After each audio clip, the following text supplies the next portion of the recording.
નમસ્કાર મિત્રો, welcome to YouTube channel Ramesh Kaila. ખૂબ સરસ મજાની વિડીયો સિરીઝ જેમાં આપણે આજે સુરત મ્યુનિસિપલ કોર્પોરેશન એક્ઝામિનેશન 2026 જે રવિવારે લેવાણી એ પરીક્ષાનું ANMFHWનું પેપર એવું સરસ મજાનું સોલ્વ કરેલ છે કે કોઈએ પણ આગામી એક્ઝામ આપી હોય અને એક વખત આ પેપર સોલ્વ કરેલું પેપર વાંચે એટલે એને બિલકુલ આઈડિયા આવી જાય કે પ્રશ્નનો જવાબ આવી રીતે આપી શકાય। તો એક સાચી સ્પર્ધાત્મક પરીક્ષાની દિશા બતાવતો ખૂબ સુંદર મજાનો વિડીયો છે, પણ મિત્રો વિડીયો થોડો લાંબો હશે તો ચોક્કસ વિડીયો અંત સુધી જોજો। ખૂબ જ મજા આવશે કેવી રીતે ખરેખર પ્રશ્નનું સોલ્યુશન કરવું જોઈએ તેની સાચી દિશા તમને આ વિડીયો ઉપરથી ચોક્કસ મળશે।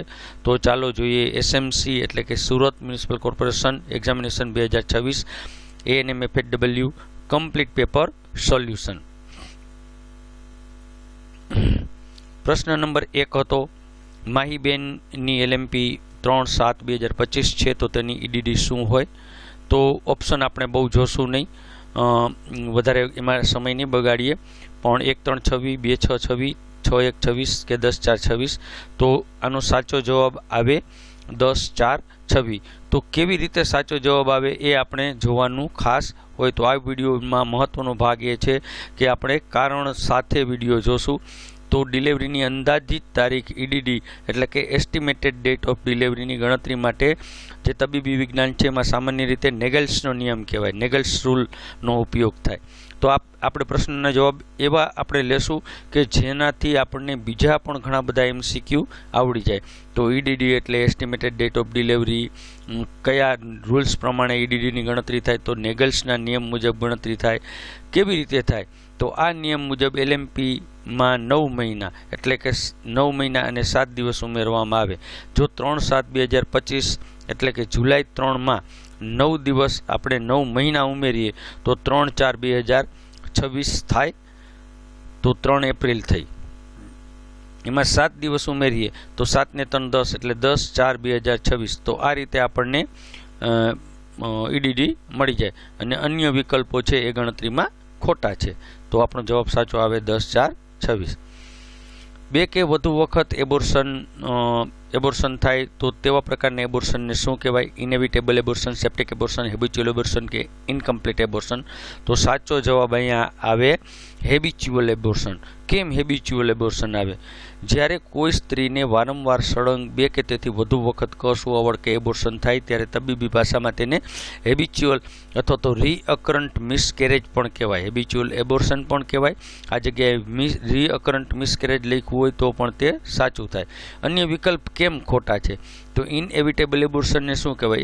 એવું એબોર્શન કે જેની પ્રક્રિયા શરૂ થઈ ગઈ હોય અને કોઈ પણ દવા વગર અટકાવી શકાય, કોઈ પણ દવાથી અટકાવી શકાય નહીં, તો ઇનએવિટેબલ ન વાળી શકાય તેવું।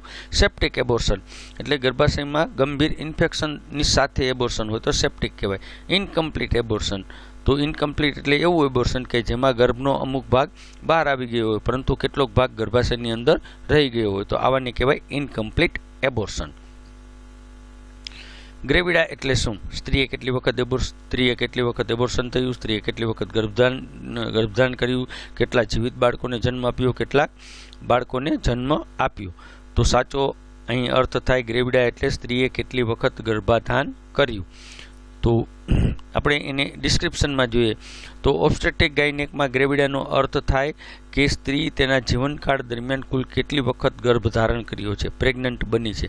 આ ગણતરીને ગર્ભ જીવિત જન્મ્યો હોય કે કસુવાવડ થઈ ગયો હોય તે ધ્યાનમાં લેવામાં આવતું નથી, માત્ર પ્રેગ્નન્સીની સંખ્યાને ધ્યાનમાં લેવામાં આવે, તો આને કહેવાય ગ્રેવિડા। સગર્ભાવસ્થા દરમિયાન ચહેરા અને કપાળ પર જોવા મળતા કાળા ડાઘને શું કહેવાય? સ્ટ્રાયા, લિનિયા, ક્લોઝમા કે આલ્બા? તો અહીંયા સાચો જવાબ આવે સી, ક્લોઝમા। સગર્ભાવસ્થા દરમિયાન હોર્મોન્સ ખાસ કરીને એસ્ટ્રોજન અને પ્રોજેસ્ટેરોન, જો યાદ રાખજો એસ્ટ્રોજન અને પ્રોજેસ્ટેરોન તથા ફેરફારના કારણે ચહેરા અને કપાળની ત્વચા પર કાળા ડાઘ જોવા મળે, જેને આપણે મેડિકલ ભાષામાં ક્લોઝમા કહીએ અથવા તો આને પ્રેગ્નન્સી માસ્ક પણ કહેવાય, બરાબર? તો આ પણ યાદ રાખવાનું છે, પ્રેગ્નન્સી માસ્ક પણ કહેવાય। 4 અઠવાડિયાથી 8 અઠવાડિયાના ગર્ભના વિકાસને શું કહેવાય? ઓમ, એમ્બ્રિયો, ફિટસ કે જાયગોટ? તો સાચો જવાબ આવે અહીં બી, એમ્બ્રિયો। માનવ ગર્ભના વિકાસના તબક્કાઓમાં ગર્ભધારણના શરૂઆતના સમયથી લઈને અંદાજે ત્રીજા અઠવાડિયે સુધી શરૂ કરી તો 8 અઠવાડિયા સુધીના ગર્ભને આપણે શું કહીશું? એમ્બ્રિયો કહીશું. એટલે 3rd વીકથી 8 વીક સુધી આપણે એમ્બ્રિયો કહીશું. અન્ય વિકલ્પમાં સ્ત્રીના બીજ કે અફલિત ઈંડાને ઓવમ કહેવાય. જ્યારે શુક્રાણુ અને ઓવમ બંને સાથે મળી જાય તો એને જે પહેલું ફોર્મ ઊભું થાય એને કહેવાય ઝાયગોટ કહેવાય. તો અહીંયા બધાનું આપણે એક ડિસ્ક્રિપ્શન છે. 8 અઠવાડિયા પછી જ્યારે માનવ બાળક જેવો આકાર લેવાનું શરૂ કરે અને ત્યારથી જન્મ સુધી હોય તો એને ફિટસ કહેવાય. ઇમોશનને કાબૂમાં રાખવા આ પ્રવૃત્તિ અતિ મહત્વની છે. વધુ લાગણીશીલ બનવું, યોગ સાધના કરવી, સારા પુસ્તકોનું વાંચન કરવું કે બી અને સી બંને. તો અહીંયા આવે માનવીય લાગણીઓને એટલે ઇમોશનને સંતુલિત રાખવા માટે માનસિક શાંતિ જરૂરી છે. તો યોગ સાધના બી વિકલ્પ એ મનને શાંત કરે છે. તો યોગ સાધના પણ આવે. સારા પુસ્તકનું વાંચન કરવાથી સકારાત્મક વિચારો આવે તો એ પણ આવે. તો આથી આવશે જવાબ બી અને સી બંને. નીચેના પૈકી કયો ખોરાક શરીરનું બંધારણ એટલે કે બોડી બિલ્ડિંગ ફૂડ છે? તો પ્રોટીન, કાર્બોહાઈડ્રેટ, ફેટ અને વિટામિન. તો સાચો જવાબ આવશે પ્રોટીન. તો વૈજ્ઞાનિક કારણ મુજબ પ્રોટીન આપણા શરીરના નવા કોષ અને માંસપેશીઓ બનાવવા માટે, સ્નાયુ મસલ્સના વિકાસ માટે, ઘસારાને પહોંચી વળવા માટે ખૂબ જ અગત્યનું હોય. આથી પ્રોટીનયુક્ત ખાવાથી બોડી બિલ્ડિંગ બને અને બોડી બિલ્ડિંગ ફૂડ પણ કહેવામાં આવે. ખોરાકમાં જરૂરી તત્વો ઉમેરી અને ખોરાકને વધારે પોષણક્ષમ બનાવવામાં આવે તે પ્રક્રિયાને શું કહેવાય? Food adulteration, food enrichment, food fortification કે સ્ટીમિંગ. તો સાચો જવાબ આવે ફૂડ ફોર્ટિફિકેશન. જ્યારે સામાન્ય ખોરાકમાં બહારથી વિટામિન્સ કે મિનરલ એટલે કે આયર્ન, આયોડિન, વિટામિન એ ઉમેરવામાં આવે જેથી ખોરાકમાં પોષણનું મૂલ્ય વધે તે પ્રક્રિયાને કહેવાય ફૂડ ફોર્ટિફિકેશન. ઉદાહરણ તરીકે આયોડાઇઝ સોલ્ટ, આ ફૂડ ફોર્ટિફિકેશન કહેવાય. અન્ય વિકલ્પો શું કામ ખોટા છે? તો ફૂડ એડલ્ટ્રેશનનો અર્થ આપણને ખબર છે કે ખોરાકમાં થતી ભેળસેળ એટલે ફૂડ એડલ્ટ્રેશન કહેવાય. સ્ટીમિંગ એટલે ખોરાક વરાળથી રાંધવો કહેવાય. અને ફૂડ એનરિચમેન્ટ એટલે એમાં શું હોય કે પ્રોસેસિંગ દરમિયાન જે ગુમાવેલા પોષક તત્વો હોય એ પાછા મેળવવામાં આવે તો એને ફૂડ એનરિચમેન્ટ કહેવાય. તો અહીં સાચો જવાબ આવે ફૂડ ફોર્ટિફિકેશન. નીચેનામાંથી સૌથી મોટી સલાઇવરી ગ્લેન્ડ કઈ છે? Super parotid gland, parotid gland, submandibular gland, sublingual gland. તો અહીં સાચો જવાબ આવશે પેરોટિડ ગ્લેન્ડ. મનુષ્યના મોંમાં મુખ્ય 3 જોડ લાળ ગ્રંથિ એટલે કે સલાઇવરી ગ્લેન્ડની 3 પેર હોય. તેમાં કાનની નીચેથી આગળના ભાગમાં આવેલી પેરોટિડ ગ્લેન્ડ સૌથી મોટી હોય. અન્ય વિકલ્પો શું કામ ખોટા છે? તો સબમેન્ડિબ્યુલરી ગ્લેન્ડ અને સબલિંગ્વલ ગ્લેન્ડ એ 2 લાળ ગ્રંથિ છે પરંતુ તેનું કદ પેરોટિડ કરતાં નાનું છે. 2 પેરાઇટલ બોનને જોડતા સૂચરને કયો સૂચર કહેવાય? તો કોરોનલ, લેમ્બોઇડ, સજાઇટલ કે ટેમ્પોરલ. તો અહીં સાચો જવાબ આવે 2 પેરાઇટલ બોનને જોડતા સૂચરને કહેવાય સજાઇટલ સૂચર. તો સ્કલના જે બોન છે એના સાંધા હોય એને એનાટોમિકલ ભાષામાં સૂચર કહેવાય. માથાના ઉપરના ભાગમાં 2 પેરાઇટલ બોનની વચ્ચે જે સૂચર હોય એને સજાઇટલ સૂચર કહેવાય. એટલા માટે આ સાચો જવાબ છે. કોરોનર સૂચર કેને કહેવાય? તો ઘણી વખત એવો પણ પ્રશ્ન પૂછે કે ફ્રન્ટલ બોન અને પેરાઇટલ બોનની વચ્ચે આવેલું જે સૂચર હોય એને કહેવાય કોરોનર. જ્યારે 2 પેરાઇટલ બોન અને ઓક્સિપિટલની વચ્ચે આવ્યું હોય તો એને કહેવાય લેમ્બોઇડ સૂચર. તો મિત્રો ખૂબ સરસ મજાની આપણી માસ્ટરમાઇન્ડ એજ્યુએપ છે અને આ એજ્યુએપમાં આ જે આપણે અત્યારે પેપર સોલ્વ કર્યું છે એમનો પણ આપણને તમામ પ્રકારના પ્રશ્નો આ માસ્ટરમાઇન્ડ એજ્યુએપમાં મળી શકશે.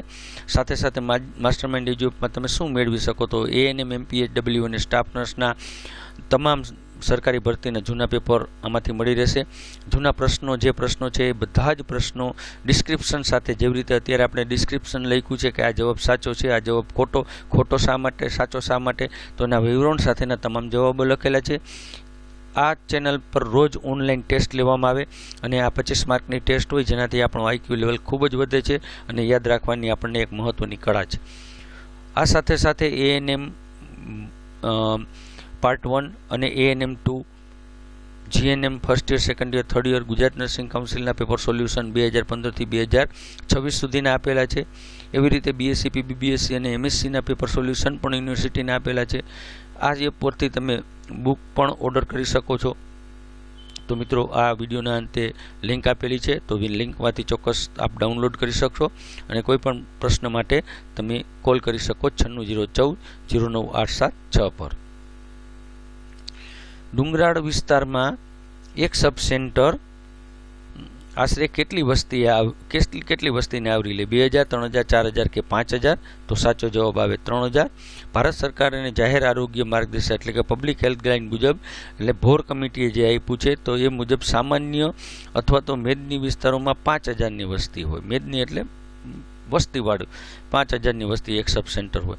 ડુંગરાળ અને આદિવાસી અને દુર્ગમ વિસ્તારો જ્યાં છૂટાછવાઈ હોય, પહોંચી શકવું મુશ્કેલ હોય, એવા વિસ્તારમાં 3000ની વસ્તી એક સબ સેન્ટર હોય છે.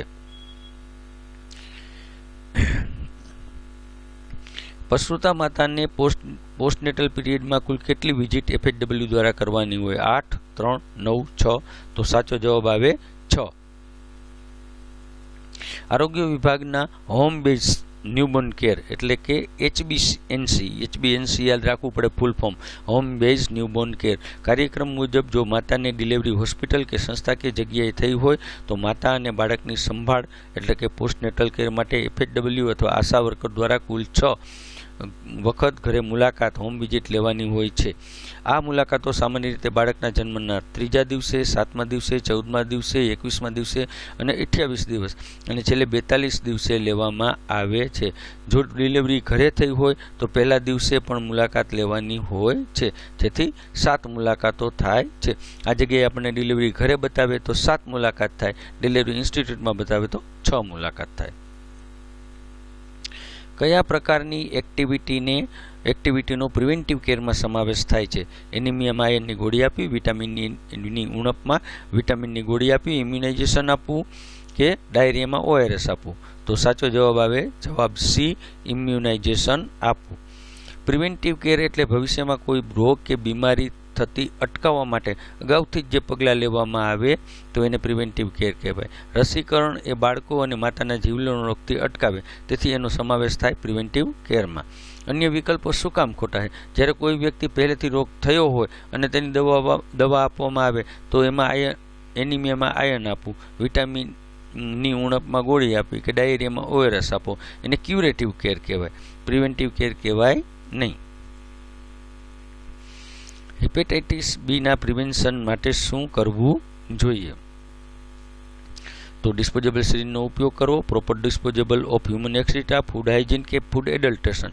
તો અહીં જવાબ આવે ઓપ્શન A, ડિસ્પોઝેબલ સિરિંજ નીડલનો ઉપયોગ કરવો. તો કારણ આપણે કે હેપેટાઇટિસ બી એ ચેપી, લોહી અને શરીરના પ્રવાહી દ્વારા ફેલાતો ગંભીર વાયરલ રોગ છે. ડિસ્પોઝેબલ એટલે કે એક વખત જ વાપરી અને નાશ કરી શકાય તેવી સિરિંજ નીડલનો ઉપયોગ કરીએ તો એક દર્દીનો ચેપ બીજા દર્દીને લાગતો નથી અને અટકી શકે છે. તેથી સાચો જવાબ આવે ઓપ્શન A, ડિસ્પોઝેબલ સિરિંજ નીડલનો ઉપયોગ. બ્લડ પ્રેશર લેતી વખતે કઈ આર્ટરી પર અવાજ સાંભળવામાં આવે છે? કેરોટિડ, પોપ્લિટિયલ, બ્રેકિયલ, ફિમોરલ? તો સાચો જવાબ આવે બ્રેકિયલ. શા માટે બ્રેકિયલ આવે? જ્યારે ડૉક્ટર કે નર્સ ફિગ્મોમેનોમીટર એટલે કે BP મશીન વડે બ્લડ પ્રેશર માપે ત્યારે હાથની કોણીના અંદરના ભાગમાં સ્ટેથેસ્કોપ મૂકી અને અવાજ એટલે એને શું કહેવાય? કોપ સાઉન્ડ સાંભળે છે. તો આ ભાગમાંથી પસાર થતી મુખ્ય ધમની એટલે કે મુખ્ય આર્ટરી એનો એનેટોમીમાં બ્રેકિયલ આર્ટરી કહેવામાં આવે. આથી બ્રેકિયલ આર્ટરી પર અવાજ સારો સંભળાય. અન્ય વિકલ્પમાં કેરોટિડ આર્ટરી ક્યાં આવેલી હોય? તો ગરદનના ભાગમાં આવેલી હોય, અહીંયા આપણે BP બાંધી શકીએ નહીં. પોપ્લિટિયલ આર્ટરી ક્યાં આવેલી હોય? ઘૂંટણના ભાગમાં, ત્યાં પણ BP બાંધી શકીએ નહીં. ફિમોરલ આર્ટરી ક્યાં આવી? જાંઘના ભાગમાં. તો સામાન્ય રીતે હાથમાં BP માપતી વખતે ધમનીનો ઉપયોગ થતો નથી. યુરિન આલ્બ્યુમિન નો હોટ ટેસ્ટ માટે કયું સોલ્યુશન વપરાય? તો યુરિન આલ્બ્યુમિનના hot test nitric acid, acetic acid, Benedict solution કે હાઇપોટોનિક સોલ્યુશન? તો સાચો જવાબ આવે એસિટિક એસિડ.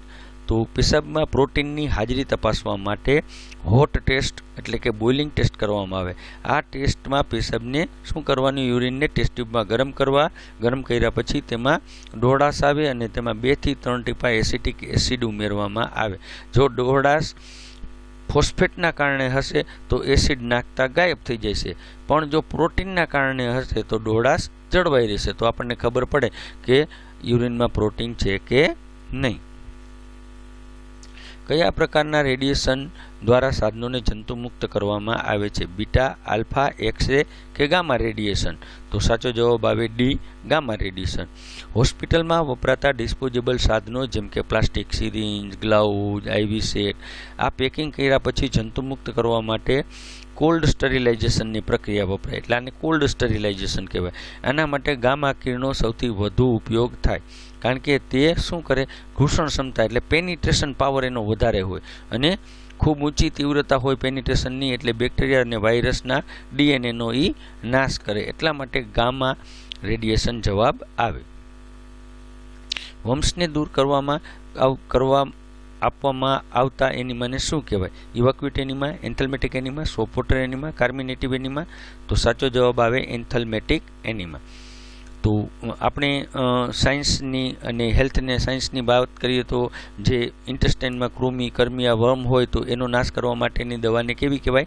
એન્થેલ્મેટિક દવા કહેવાય. જે સીધા ઇન્ટેસ્ટાઇનમાં રહેલા કૃમિ એટલે કે ખાસ કરીને થ્રેડ વર્મને દૂર કરવા માટે આ એનિમા આપવામાં આવે, એથી એને એન્થેલ્મેટિક એનિમા કહેવાય. બીજા વિકલ્પો કેમ ખોટા છે? તો ઇવાક્યુએટ એનિમા શું કરે? તો ઇવાક્યુએટ એનિમા કબજિયાત દૂર કરે. બરાબર. કાર્મિનેટિવ એનિમા શું કરે? કાર્મિનેટિવ એનિમા છે ઇન્ટેસ્ટાઇનમાં ભરાયેલો ગેસ દૂર કરવા માટે વપરાય. સાચો જવાબ એન્થેલ્મેટિક.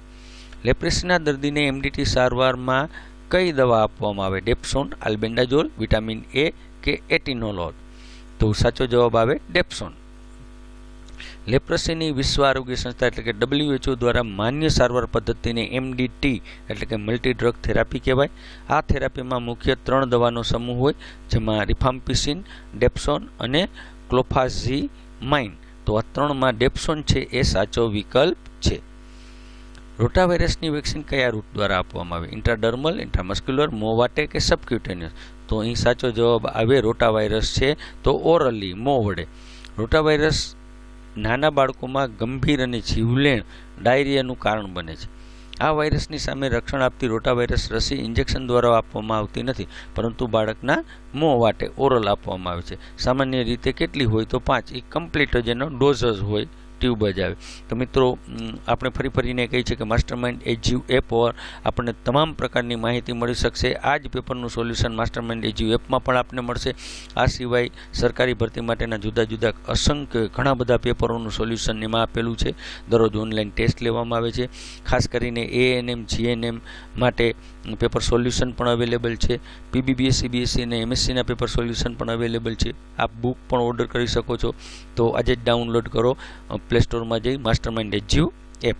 જરૂર પડે તો ફોન કરો 9601409876. ઓપરેશન કરેલ ભાગનું હલનચલન અટકાવવા માટે રાખવામાં આવતી બેગને શું કહેવાય?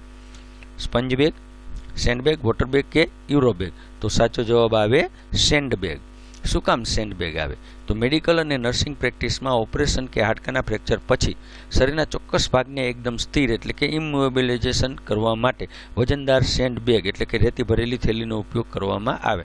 આનાથી હલનચલન અટકે, જેનાથી રક્તસ્રાવ કે ટાંકા તૂટવાની શક્યતા પણ ઘટે. તો અન્ય વિકલ્પમાં સ્પંજ બેગ છે.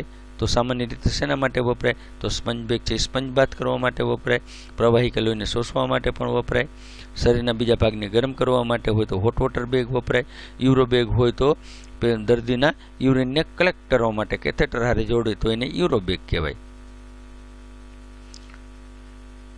મરણની નોંધણી કેટલા દિવસમાં કરાવવી જરૂરી છે? 7 દિવસ, 30 દિવસ, 21 દિવસ કે કોઈ પણ નહીં? તો અહીં સાચો જવાબ આવશે 21 દિવસ. ભારતના જન્મ મરણની નોંધણી અધિનિયમ સાંભળજો, આ આપણને કેમાં પૂછે તો GPMC એક્ટમાં પણ આવે. તો ભારતના જન્મ મરણ નોંધણી અધિનિયમ 1969 એટલે કે registration of birth and death act 1969ના નિયમ મુજબ દેશમાં કોઈ પણ જન્મ કે મૃત્યુની નોંધણીની ઘટના બન્યા પછી 21 દિવસની અંદર સ્થાનિક સત્તામંડળ એટલે કે ગ્રામ પંચાયત, નગર પંચાયત કે મહાનગરપાલિકામાં કરાવવી ફરજિયાત છે. કયો નિયમ આવે? જન્મ મરણ નોંધણી અધિનિયમ 1969 અંતર્ગત. ઇન્જેક્ટેબલ કોન્ટ્રાસેપ્ટિવ કયા રૂટ દ્વારા આપવામાં આવે? તો ઇન્ટ્રાડર્મલ, સબક્યુટેનિયસ, ઇન્ટ્રાવિનસ કે ઇન્ટ્રામસ્ક્યુલર? તો સાચો જવાબ આવશે ઇન્ટ્રામસ્ક્યુલર. ભારત સરકારના પરિવાર કલ્યાણ કાર્યક્રમ હેઠળ 2 બાળકો વચ્ચે અંતર રાખવા માટે આપવામાં આવતું ગર્ભ નિરોધક ઇન્જેક્શન એટલે કે એ કોન્ટ્રાસેપ્ટિવ, જેને આપણે શું કહીશું DMPA અથવા તો અંતરા ઇન્જેક્શન પણ કહેવામાં આવે છે. આ ઇન્જેક્શન કેવી રીતે અપાય? તો મોટા ભાગે ડીપ ઇન્ટ્રામસ્ક્યુલર એટલે કે સ્નાયુની અંદર આપવામાં આવે છે. મિડલ ઇયર પોપ્યુલેશનમાં 1 વર્ષ દરમિયાન 1000ની વસ્તીએ જન્મતા જીવિત જન્મો એટલે birth rate, general fertility rate, total fertility rate, infant mortality rate. તો સાચો જવાબ આવે બર્થ રેટ. તો ડેમોગ્રાફી એટલે કે વસ્તી વિષયક અભ્યાસની સ્ટાન્ડર્ડ વ્યાખ્યા મુજબ કોઈ ચોક્કસ ભૌગોલિક વિસ્તારમાં 1 વર્ષ દરમિયાન દર 1000ની મધ્યવર્ષી વસ્તી એટલે કે મિડ યર પોપ્યુલેશન દીઠ જીવત બાળકોની જન્મોની સંખ્યાને આપણે બર્થ રેટ કહેશું. ઇમરજન્સી કોન્ટ્રાસેપ્ટિવ પિલ્સમાં શું કન્ટેન્ટ આવે? મેડોક્સી પ્રોજેસ્ટેરોન, લિવોનોર્જેસ્ટ્રોલ, ઇથિનાઇલ ઇસ્ટ્રાડિયોલ કે ઉપરના તમામ. તો સાચો જવાબ આવે લિવોનોર્જેસ્ટ્રોલ. અસુરક્ષિત શારીરિક સંબંધ પછી ઇમરજન્સી પિલ. ગર્ભનિરોધક સાધનની નિષ્ફળતાના કિસ્સામાં ગર્ભધારણ અટકાવવા માટે ઇમરજન્સી ગર્ભનિરોધક ગોળી એટલે કે ECP, જેમાં આઈ પિલ અથવા તો અનવોન્ટેડ 72 એ મુખ્ય સક્રિય હોર્મોન છે. એમાં શું આવે? તો એમાં લિવોનોર્જેસ્ટ્રોલ 1.5 મિલીગ્રામની માત્રામાં હોય. બીજા ઓપ્શન કેમ ખોટા છે? તો મેડોક્સી પ્રોજેસ્ટેરોન છે એ ગર્ભનિરોધક ઇન્જેક્શનમાં વપરાતું હોર્મોન છે. પછી ઇથિનાઇલ ઇસ્ટ્રાડોલ છે એ સામાન્ય રીતે રોજ નિયમિત લેવાતું હોર્મોન ગોળીમાં હોય, માલા ડીમાં હોય, તો આ ઇમરજન્સી ગોળી કહેવાય નહીં. જન્મ પછી 5 માસના અંતે બાળકનું વજન જન્મ સમય જેટલું જ રહે. વજનમાં ખાસ ફેરફાર થતો નથી. વજન ડબલ થઈ જાય, વજન 3 ગણું થઈ જાય. તો વજન કેટલું થઈ જાય? ઓપ્શન સી સાચો જવાબ, વજન ડબલ થઈ જાય. સામાન્ય રીતે તંદુરસ્ત બાળકનો શારીરિક વિકાસ ખૂબ ઝડપી થાય. 5 થી 6 મહિનાની ઉંમરે તેનું વજન તેના જન્મ કરતાં ડબલ થઈ જાય છે. પોસ્ટીરિયર ફ્રન્ટોનલ કેટલા માસે પૂરાઈ જાય? 1 માસ, 1.5 માસ, 18 માસ કે 2.5 માસ? તો સાચો જવાબ આવે બી, 1.5 માસ. તો બાળકના જે માથાના હાડકાં હોય એ પોચી જગ્યાએ જે ફ્રન્ટોનલ હોય, સામાન્ય ભાષામાં આપણે તાળવું કહીએ, તો માથાના ભાગમાં આવેલું નાનું પોસ્ટીરિયર ફ્રન્ટોનલ જે સામાન્ય રીતે બાળકના જન્મના 6 થી 8 અઠવાડિયા પૂછ્યું હોય તો 6 થી 8 અઠવાડિયા અને માસ પૂછ્યું હોય તો 1.5 માસે પૂરાઈ જાય, બંધ થઈ જાય. ગ્રોથ મોનિટરિંગ ચાર્ટની આડી લાઇનમાં એટલે કે એક્સ એક્સિસમાં બાળકની ઉંમર દર્શાવે છે, બાળકનું વજન દર્શાવે છે, બાળકની ઊંચાઈ દર્શાવે છે કે છાતીનો ઘેરાવો દર્શાવે છે? તો અહીં સાચો જવાબ આવશે બાળકની ઉંમર દર્શાવે. આડી લાઈન હોય તો ઉંમર દર્શાવે. આંગણવાડી અને પ્રાથમિક આરોગ્ય કેન્દ્રમાં બાળકના યોગ્ય વિકાસને માપવા માટે ગ્રોથ મોનિટરિંગ ચાર્ટ એટલે કે વૃદ્ધિ આલેખ, જેને રોડ ટુ હેલ્થ ચાર્ટ પણ કહેવામાં આવે, જેમાં નીચેની આડી લાઈન એટલે કે એક્સિસ ઉપર બાળકની ઉંમર મહિના અથવા તો વર્ષમાં દર્શાવવામાં આવે છે. એક્સક્લુઝિવ બ્રેસ્ટ ફીડિંગ એટલે જન્મના 6 માસ સુધી ધાવણ સાથે થોડું પાણી, ધાવણની સાથે અન્ય દૂધ, ધાવણ સાથે પાવડર કે માત્ર ને માત્ર ધાવણ આપવું. તો સાચો જવાબ આવશે ડી, માત્ર ને માત્ર ધાવણ આપવું. તો WHOની ગાઈડલાઈન મુજબ એક્સક્લુઝિવ બ્રેસ્ટ ફીડિંગનો અર્થ એ થાય કે બાળકના જન્મથી લઈને પ્રથમ 6 મહિના સુધી તેને પીવા માટે પાણી, ગળથૂથી કે બીજું કોઈ પણ પ્રાણીનું દૂધ કે અન્ય ખોરાક ન આપતા માત્ર ને માત્ર માતાનું ધાવણ આપવું જોઈએ. વારંવાર રાત્રે પથારી ભીની કરે તેને ખાલી જગ્યા કહે છે એન્યુરેસિસ, એન્કોર્પેસિસ, ઓટિસ્ટિક અને ટેમ્પર ટેન્ટ્રમ. તો અહીંયા સાચો જવાબ આવશે એન્યુરેસિસ.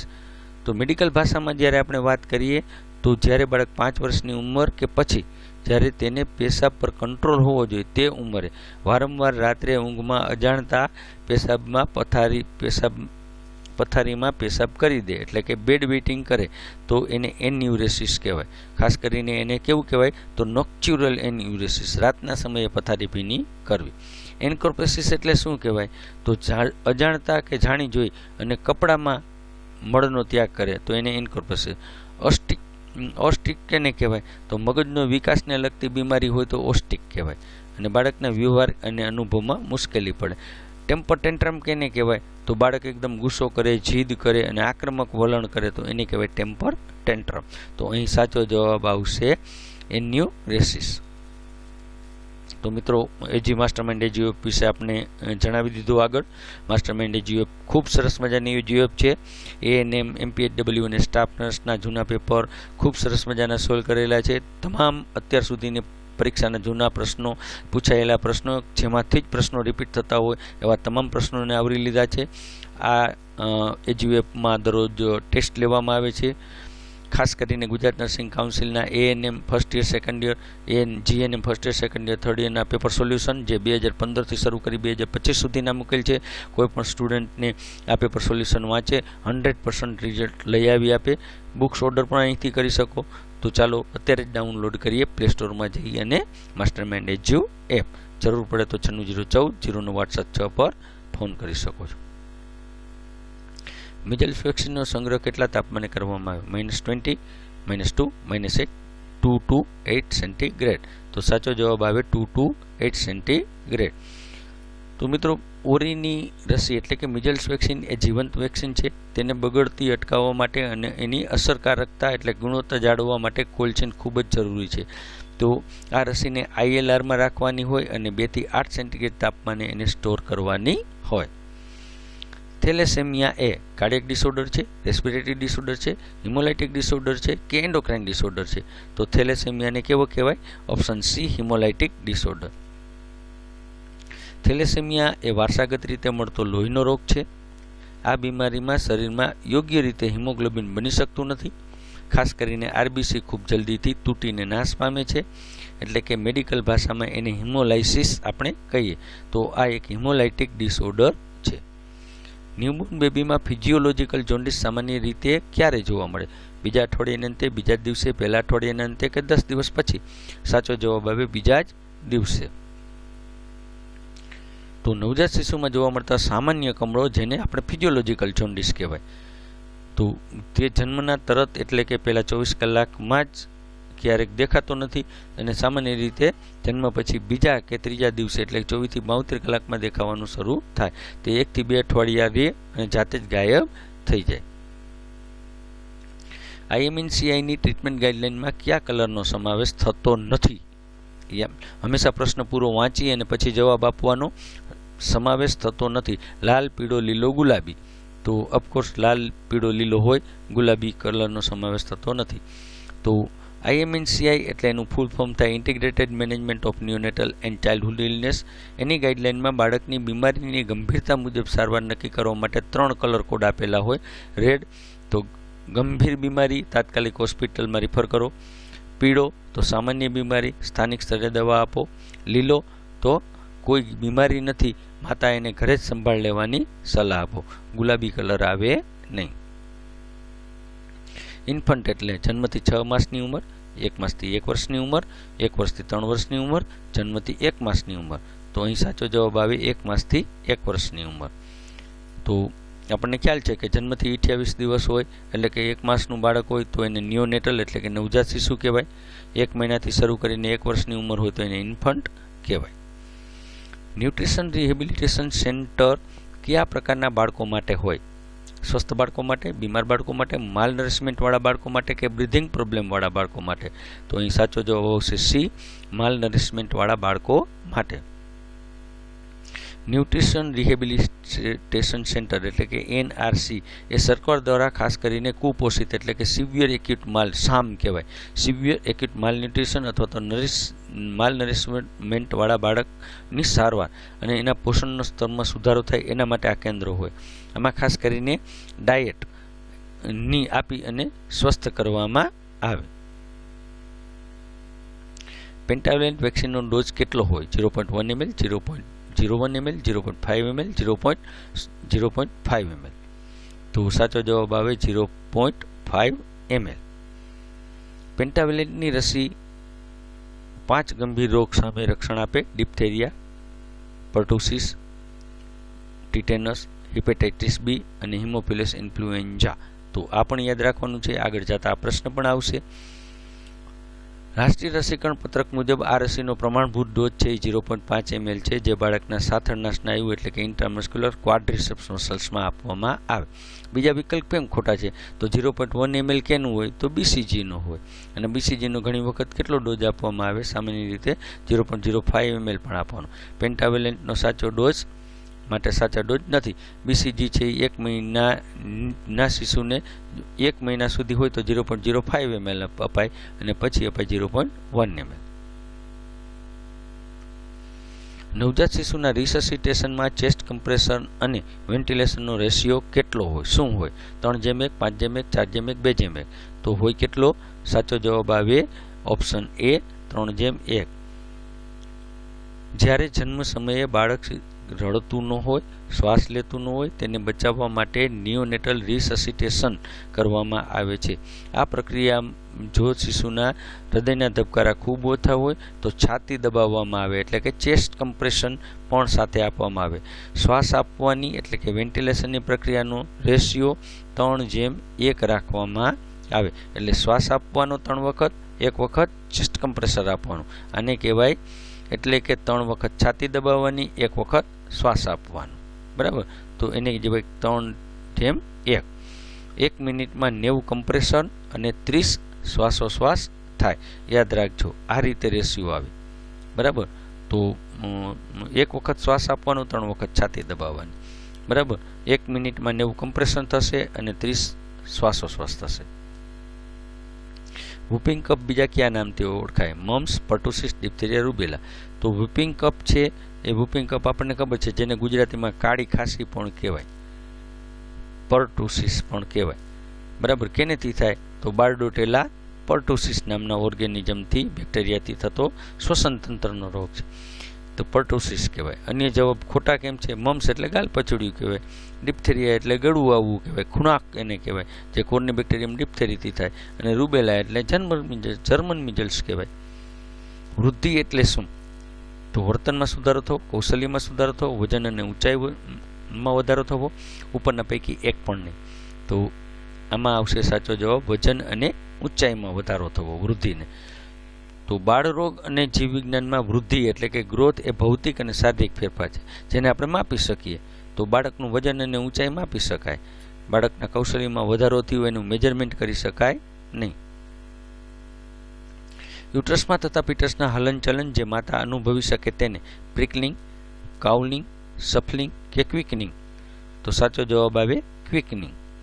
સગર્ભાવસ્થા દરમિયાન જ્યારે માતા પહેલીવાર ગર્ભાશયમાં રહેલા બાળકના હલનચલન એટલે કે ફરકવાનો અનુભવ કરે, સામાન્ય રીતે 16 થી 20 અઠવાડિયાની વચ્ચે જોવા મળે, ત્યારે તેને આપણી ભાષામાં કહી ક્વિકનિંગ.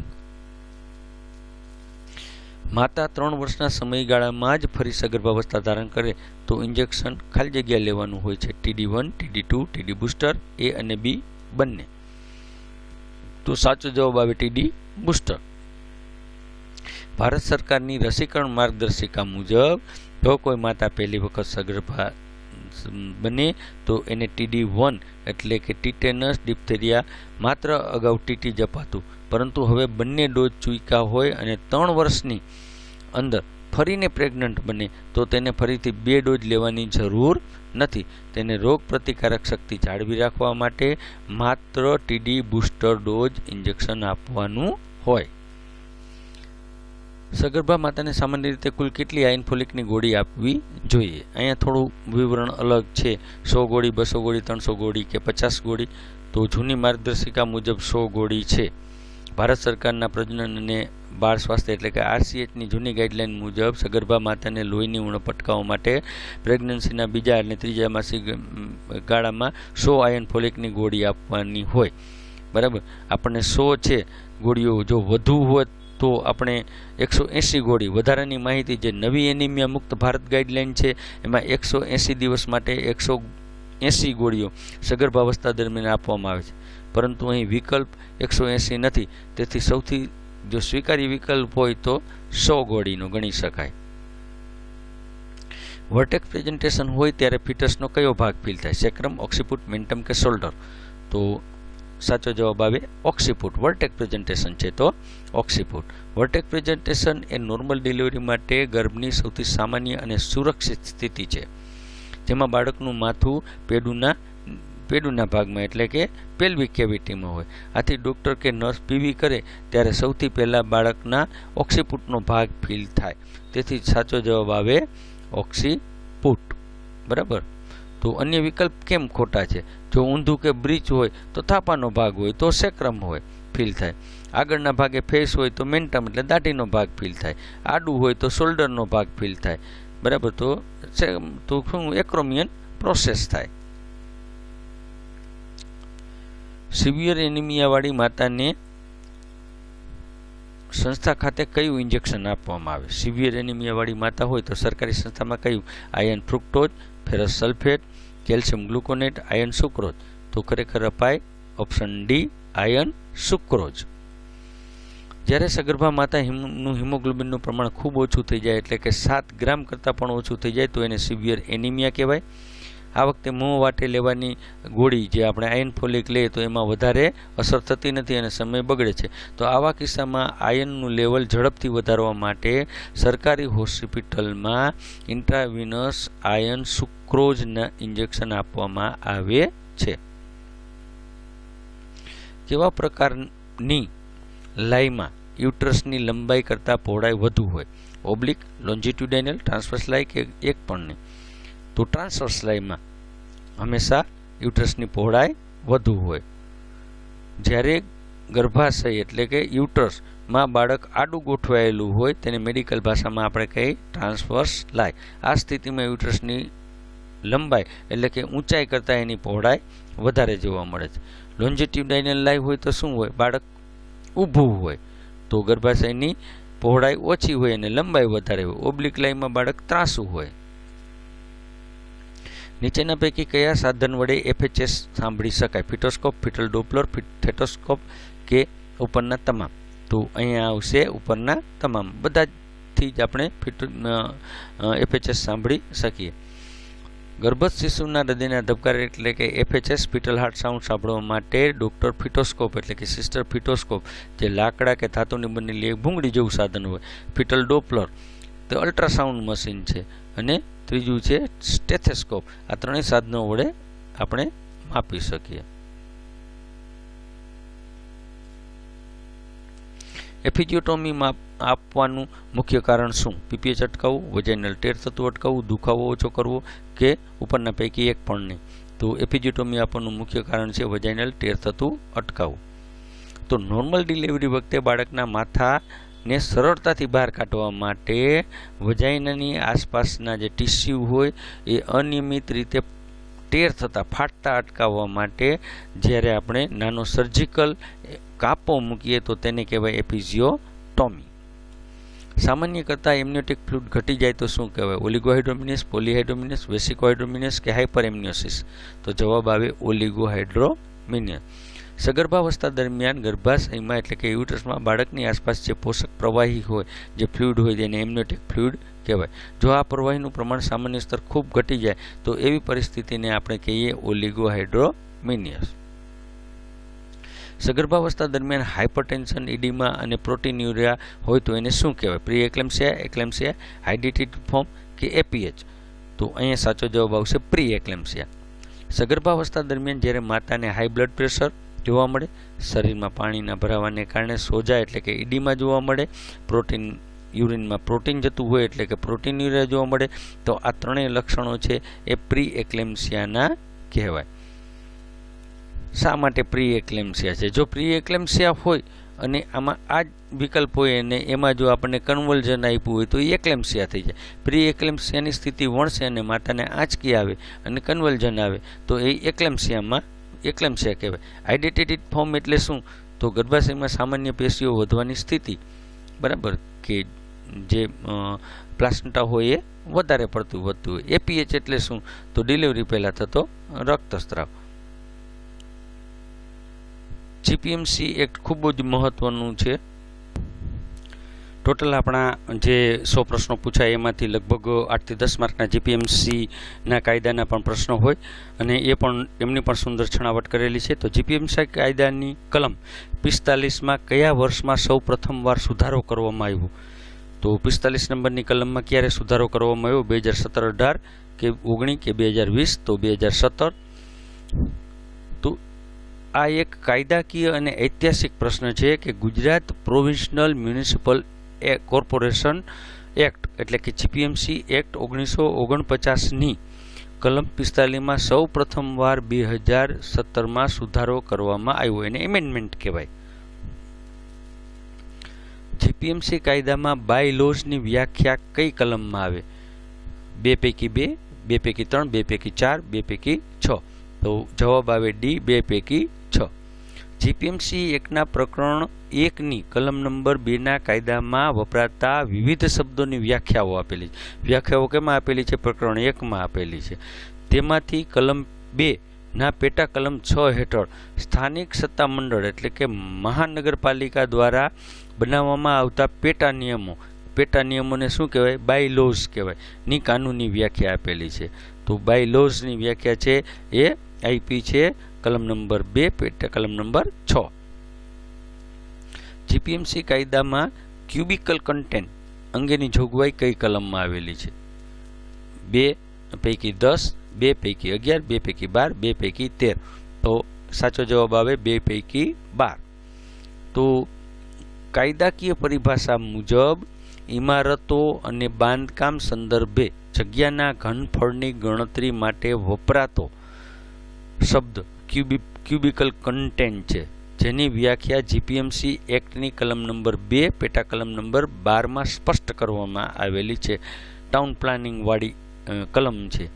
તો આ કલમમાં એ સ્પષ્ટ કરવામાં આવેલી છે. તો એને કહેવાય ક્યુબિકલ કન્ટેન્ટ. ફાઇનાન્સ કમિશન અંગેની જોગવાઈ જીપીએમસી કાયદાની કઈ કલમમાં તથા ભારતના બંધારણમાં કયા આર્ટિકલમાં દર્શાવે છે? તો અહીં 2 પૈકી 21A અને 243 એ આઈ, 2 પૈકી 21B 243J, 2 પૈકી 21C 243K, 2 પૈકી 21D 243L. તો સાચો જવાબ આવે 2 પૈકી 21C 243K. તો શું કામ? તો એ 2 પૈકી 21C અને 243K શું છે? તો ભારતના બંધારણમાં સ્થાનિક સ્વરાજની સંસ્થાઓ એટલે કે પંચાયતો અને નગરપાલિકા માટે નાણાં આયોગ એટલે કે ફાઇનાન્સ કમિશનની રચનાની જોગવાઈ છે. બંધારણના આર્ટિકલ 243 અને જીપીએમસી એક્ટની વ્યાખ્યાનું આ એક કાનૂની જોડકું છે જે નાણાં આયોગની સ્થાપનાનો સંદર્ભ આપે છે. તો એટલા માટે જવાબ આવે 2 પૈકી 21C અને 243K. મ્યુનિસિપલ ટેક્સેશનની જોગવાઈ કયા ચેપ્ટરમાં કરવામાં આવેલી છે? 10, 11, 12, 13. તો સાચો જવાબ આવે 11. તો XI એટલે 11.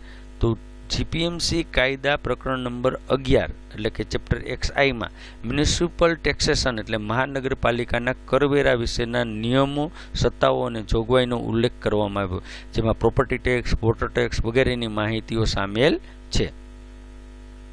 જીપીએમસી કાયદામાં માનદ ભથ્થાની ફી, ભથ્થા વગેરે ચૂકવવાની બાબતની જોગવાઈ કઈ કલમમાં આવેલી છે? 17, 18, 19 કે 19A? તો કલમ નંબર 19. તો કાયદામાં માનદ ભથ્થા, ફી, બધા જે ફી ભથ્થા જે છે એ 19 નંબરની કલમમાં છે. તો મહાનગરપાલિકાના કાઉન્સિલરો, સભ્યો વિવિધ સમિતિના મિટિંગમાં હાજર રહે તેને માનદ ભથ્થું કે મિટિંગ ફી ચૂકવવામાં આવે છે. આ નિયમો જીપીએમસી એક્ટની કલમ નંબર 19 હેઠળ નિર્ધારિત કરવામાં આવેલ છે. જીપીએમસી કાયદાની જોગવાઈની કઈ કલમ હેઠળ કમિશનરના પગાર ભથ્થા ચૂકવવાની જોગવાઈ? 35, 36, 37, 38? તો 37 આવે કલમ નંબર 37. તો મ્યુનિસિપલ કમિશનર એ કોર્પોરેશનના મુખ્ય વહીવટી અધિકારી છે. તેમના પગાર અને ભથ્થાઓ એટલે સેલેરી અને એલાઉન્સ કોર્પોરેશનના ફંડમાંથી કઈ રીતે ચૂકવવા તેની સ્પષ્ટ કાનૂની જોગવાઈ છે એ કલમ નંબર 37માં આપેલી છે. નીચેનામાંથી કોમ્યુનિટી નીડ અસેસમેન્ટ જનસમુદાયની આકારણી કરવામાં કોની જરૂરિયાત રહે? એએનએમ, આંગણવાડી વર્કર, સ્વયંસેવક અને ઉપરના તમામ? તો સાચો જવાબ આવે એએનએમ, કારણ કે એએનએમની મુખ્ય જવાબદારી છે. એએનએમની મુખ્ય જવાબદારી કોની જરૂરિયાત છે? તો એએનએમની જરૂરિયાત છે. કોણ કરશે એમ કીધું હોય તો ઉપરના તમામ આવે. કોની જવાબદારી છે તો ANMની જવાબદારી. નીચેના પૈકી કુટુંબ નિયોજનની કઈ મેથડ પુરુષો માટે કાયમી છે? NSV, LTL, NTV, નોરપ્લાન. તો સાચો જવાબ આવે NSV. તો NSV શું છે એ આપણને બધાને ખ્યાલ છે. નીચેનામાંથી કઈ મેથડ 6 માસથી નાના બાળકોની માતાના માટે યોગ્ય નથી? કોપરટી, કોન્ડમ, ઓરલ પિલ્સ અને ઉપરના તમામ. તો 6 માસથી નાનું બાળક હોય, બ્રેસ્ટ ફીડિંગ લેતું હોય તો ચોક્કસ ઓપ્શન C, ઓરલ પિલ્સ. જે માતાઓ 6 મહિનાથી નાનું બાળક હોય, સ્તનપાન કરાવતી હોય તેને સામાન્ય રીતે હોર્મોનલ ગર્ભનિરોધક ગોળી એટલે કે ઓરલ કોન્ટ્રાસેપ્ટિવ લેવા યોગ્ય ગણાતી નથી. કારણ કે ગોળીમાં શું હોય તો ઇસ્ટ્રોજનના કારણે માતાના ધાવણ એટલે કે બ્રેસ્ટ મિલ્કનું પ્રમાણ ઘટી જાય અને આ સમયે હોર્મોન રહિત પદ્ધતિઓ અપનાવવાની હોય એમાં કોપરટી કે કોન્ડમ સુરક્ષિત મનાય. કુટુંબ એ કેવું પરિબળ છે? પરકેન્દ્રીય, સ્વકેન્દ્રીય, પરાવલંબી કે એક પણ નહીં? તો પરકેન્દ્રીય કહેવાય. સોશિયોલોજીનો પ્રશ્ન. સોશિયોલોજીના સિદ્ધાંત મુજબ કુટુંબ, ફેમિલી એક એવી સંસ્થા છે કે એકબીજાની જરૂરિયાતો સંભાળે, હિત સંભાળે, હિતોનું પ્રાધાન્ય આપે, સ્વાર્થ કરતાં નિસ્વાર્થ ભાવના વધારે હોય, બીજા પ્રત્યે જવાબદારી વધુ હોય. તેથી એને કેવી ગણાય? તો બીજા પર કેન્દ્રિત હોય એટલે એને કહેવાય પરકેન્દ્રિત કહેવાય. બરાબર. જ્યાં ડાયેરિયા અને ડિસેન્ટ્રીનું પ્રમાણ વધુ હોય ત્યાં શું કરવું જોઈએ? ક્લોરિનેશન અભિયાન, એન્ટીફ્લાય કેમ્પિંગ, સ્વચ્છતા અભિયાન કે ઉપરના તમામ? તો સાચો જવાબ આવશે ઉપરના તમામ. શાળા આરોગ્ય કાર્યક્રમ અંતર્ગત 4Dની તપાસ કયા પ્રોગ્રામ નીચે કરવામાં આવે? RBSK, CSSM, જનની સુરક્ષા યોજના કે એક પણ નહીં? તો RBSK. બરાબર. ભારત સરકારના રાષ્ટ્રીય બાળ સ્વાસ્થ્ય કાર્યક્રમ એટલે કે રાષ્ટ્રીય બાળ સ્વાસ્થ્ય કાર્યક્રમ RBSKનો મુખ્ય ઉદ્દેશ બાળકોમાં 4Dની તપાસ, વહેલી તપાસ કરીને સારવાર આપવાનો છે. તો 4D એટલે શું? તો ડિફેક્ટ ઓફ બર્થ, જન્મજાત ખોટકામણ, ડેફિશિયન્સી એટલે પોષક તત્વોનો ઉણપ, ડિઝીઝ એટલે કે બાળકના રોગો અને ડેવલપમેન્ટ એટલે ડેવલપમેન્ટ ડિલે એટલે વિકાસમાં વિલંબ. આ 4D માટે હોય અને એનો સાચો જવાબ આવશે RBSK. પેન્ટાવેલેન્ટમાં કઈ રસીનો સમાવેશ થતો નથી? Hepatitis B, haemophilus influenza B, pneumococcal કે ડિપ્થેરિયા? તો અહીં સાચો જવાબ આવશે ન્યુમોકોકલ. પેન્ટાવેલેન્ટમાં 5 ગંભીર, આપણે જેમ આગળ જોયું કે 5 રોગ, ડિપ્થેરિયા, પર્ટુસિસ, ટીટેનસ, હેપેટાઇટિસ B અને હિમોફિલિસ B. ગુજરાતમાં કિશોરીઓને ICDS હેઠળ ઘેર લઈ જવા માટે પૂરક પોષણ પેકેટ કઈ યોજનામાં આવે? બાલશક્તિ, પૂર્ણાશક્તિ, માતૃશક્તિ કે એક પણ નહીં? તો એનો જવાબ આવે, કિશોરીની વાત હોય તો પૂર્ણાશક્તિ આવે. બરાબર. ગુજરાત સરકારના મહિલા અને બાળ વિકાસ વિભાગ, જો સાંભળ આ યાદ રાખજો, કેના પૂર્ણાશક્તિ કેના અંડરમાં ચાલે? તો મહિલા અને બાળ વિકાસ અંતર્ગત 15 થી 18 વર્ષની કિશોરીઓનો પોષણનું સ્તર સુધારવા માટે પૂર્ણા એનું નામ છે PURANA, preventive of under nutrition and reduction of nutritional anaemia, એનું નામ પૂર્ણા છે. આ યોજના ચલાવવામાં આવે છે. આ યોજના હેઠળ ICDS મારફતે કિશોરીઓને ઘરે લઈ જવા માટે પોષણયુક્ત પેકેટ આપવામાં આવે જેને કહેવાય Purna Shakti. Take home ration, THR. શું કહેવાય? ટેક હોમ રેશન, પોષણયુક્ત આહાર, એને કહેવાય પૂર્ણા શક્તિ. બાકી તો બીજા વિકલ્પોમાં તો તમને ખબર છે કે નાના બાળકો માટે બાળ શક્તિ હોય, સગર્ભા માતા અને ધાત્રી માતા માટે માતૃશક્તિ હોય.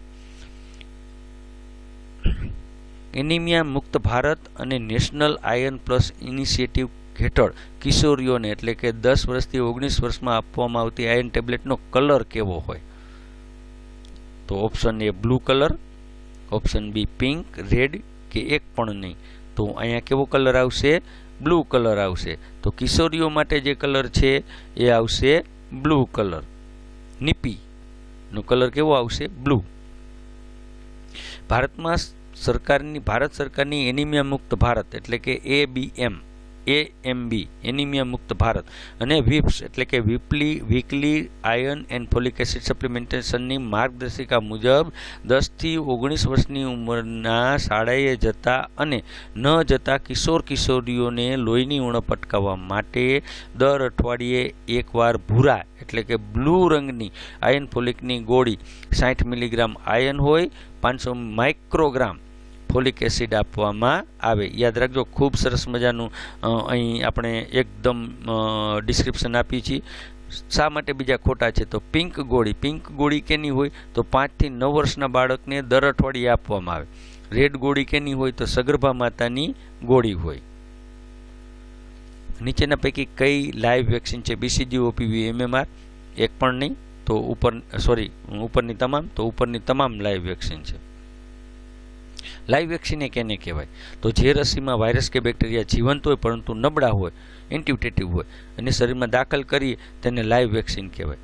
વિકલ્પમાં BCG લાઈવ વેક્સિન કહેવાય, OPV લાઈવ વેક્સિન કહેવાય, MMR લાઈવ વેક્સિન કહેવાય. ત્રણેય જીવંત રસીના ઉદાહરણ છે. છેલ્લી રાષ્ટ્રીય આરોગ્ય પોલિસી ક્યારે બની? 2018, 17, 22 કે 2002? તો 2017માં આપણી જે નેશનલ પોલિસી છે એ 2017માં બની, હેલ્થ નેશનલ પોલિસી. ભારત સરકાર અને આરોગ્ય પરિવાર કલ્યાણ મંત્રાલય દ્વારા દેશના લોકોના સ્વાસ્થ્ય સુધારા માટે અત્યાર સુધીમાં 3 વખત રાષ્ટ્રીય આરોગ્ય નીતિ એને કહેવાય નેશનલ હેલ્થ પોલિસી NHP ઘડવામાં આવી. સૌથી પહેલી હતી 1983માં, બીજી હતી 2002 અને છેલ્લી છે એ ન્યૂનતમ હતી એ હતી 2017માં. તો 83, 2002 અને 2017.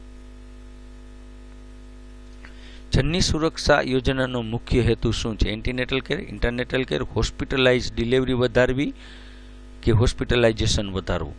તો ખાસ જે જનની સુરક્ષા યોજના છે JSY, એનું મુખ્ય હેતુ છે હોસ્પિટલાઇઝ ડિલિવરી, ઇન્સ્ટિટ્યુશનલ ડિલિવરી વધારવી. ભારત સરકારની જનની સુરક્ષા યોજના એટલે કે JSY એ નેશનલ રૂરલ હેલ્થ મિશન હેઠળ મુકાયેલી એક સલામત માતૃત્વ યોજના છે, જેનો મુખ્ય ઉદ્દેશ ગરીબી અને પછાત વર્ગની સગર્ભા માતા ઘરે થતી ડિલિવરી અટકાવી અને સંસ્થા કે સેવાઓ વડે એટલે કે ઇન્સ્ટિટ્યુશનલ ડિલિવરી અથવા તો હોસ્પિટલ ડિલિવરીને પ્રોત્સાહન આપવા માટેનું, જેનાથી માતા મૃત્યુ અને બાળ મૃત્યુ દર ઘટાડી શકાય. ICDS દ્વારા મુખ્યત્વે કઈ કામગીરી કરવામાં આવે? Supplementary nutrition, health checkup, non formal preschool education કે ઉપરના તમામ? તો સાચો જવાબ આવે ઉપરના તમામ. ICDS એટલે ઇન્ટિગ્રેટેડ ચાઇલ્ડ ડેવલપમેન્ટ સર્વિસ.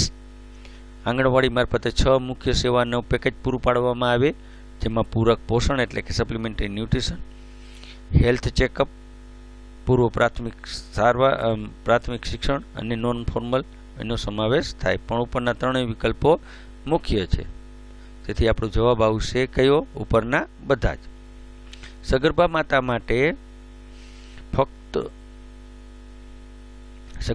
માટે મફત ડિલિવરી, દવાઓ, નિદાન, ભોજન અને વાહન વગેરેની મફત સુવિધાની યોજના કઈ હેઠળ આવે? તો જનની શિશુ સુરક્ષા યોજના, જનની સુરક્ષા યોજના, માતૃવંદના યોજના કે નેશનલ હેલ્થ પોલિસી? તો સાચો જવાબ આવે JSSK, જનની શિશુ સુરક્ષા કાર્યક્રમ. ભારત સરકારના જનની શિશુ સુરક્ષા કાર્યક્રમ હેઠળ સરકારી હોસ્પિટલમાં ડિલિવરી કરાવવા આવતી સગર્ભા મહિલાને સંપૂર્ણપણે કેશલેસ સુવિધા અપાય, જેમાં સિઝેરિયન સહિતની મફત ડિલિવરી, મફત દવાઓ, લેબોરેટરી રિપોર્ટ, હોસ્પિટલમાં મફત ભોજન, ઘરેથી હોસ્પિટલમાં લઈ જવાની મફત એમ્બ્યુલન્સ સેવાઓનો સમાવેશ થાય છે. આયુષ્યમાન ભારત પ્રધાનમંત્રી જન આરોગ્ય યોજના અંતર્ગત કેટલી સહાય આપવામાં આવે? તો 5 લાખ એક કુટુંબને, 5 લાખ કુટુંબના દરેક સભ્યને, 15 લાખ દરેક વ્યક્તિને, 20 લાખ 70 વર્ષ ઉપરની વ્યક્તિને. તો સાચો જવાબ આવે એ 5 લાખ એક કુટુંબને. PMJAY યોજના વિશ્વની સૌથી મોટી સ્વાસ્થ્ય યોજના છે. આ યોજના હેઠળ પસંદ કરાયેલા ગરીબ અને મધ્યમ વર્ગના પરિવારોને હોસ્પિટલમાં દાખલ થઈ સારવાર કરવા માટે દર વર્ષે કુટુંબ દીઠ પર ફેમિલી 5 લાખ રૂપિયા, 5 લાખ રૂપિયા મફત આરોગ્ય કવચ એટલે કે હેલ્થ કવરેજ પૂરું પાડવામાં આવે છે. અલગ અલગ 5 લાખ મળતી નથી, પરંતુ આખા કુટુંબ વચ્ચે 5 લાખની મર્યાદા હોય. નીચેનામાંથી સમય મર્યાદામાં સેવાઓ અધિકારની રૂએ પ્રાપ્ત કરવા માટે ગુજરાતનો કયો કાયદો છે? RTI વાળો કાયદો આવ્યો, બરાબર. RTS act, RCPC act, RTE act કે પોસ્ટ એક્ટ? તો સાચો જવાબ આવે RTS, રાઇટ ટુ સર્વિસ. જ્યાં RTS હોય તો રાઇટ ટુ સર્વિસ એક્ટ કહેવાય. સરકારે નાગરિકોને સરકારી સેવાઓ જેમ કે આવકનો દાખલો, રેશન કાર્ડનો દાખલો, જાતિનો દાખલો એક નિશ્ચિત સમય મર્યાદામાં મળી રહે અને સુરક્ષિત થાય એટલે એને કીધું right to citizen to public service act. જે સામાન્ય રીતે RTS તરીકે ઓળખાય છે એ લાગુ કર્યો. જો અધિકારી સમયસર સેવા ન આપે તો અધિકારીને દંડ થઈ શકે. અન્ય વિકલ્પ કેમ ખોટા? તો RTE ને શું કહેવાય? RTE ને કહેવાય રાઇટ ટુ એજ્યુકેશન, મફત અને ફરજિયાત શિક્ષણનો કાયદો. પોસ્ટ કેના માટે છે? તો એ કાર્યસ્થળ પર મહિલાની જાતે સતામણી અટકાવવા માટેનો કાયદો છે, એને કહેવાય પોસ્ટ એક્ટ. યાદ રાખજો.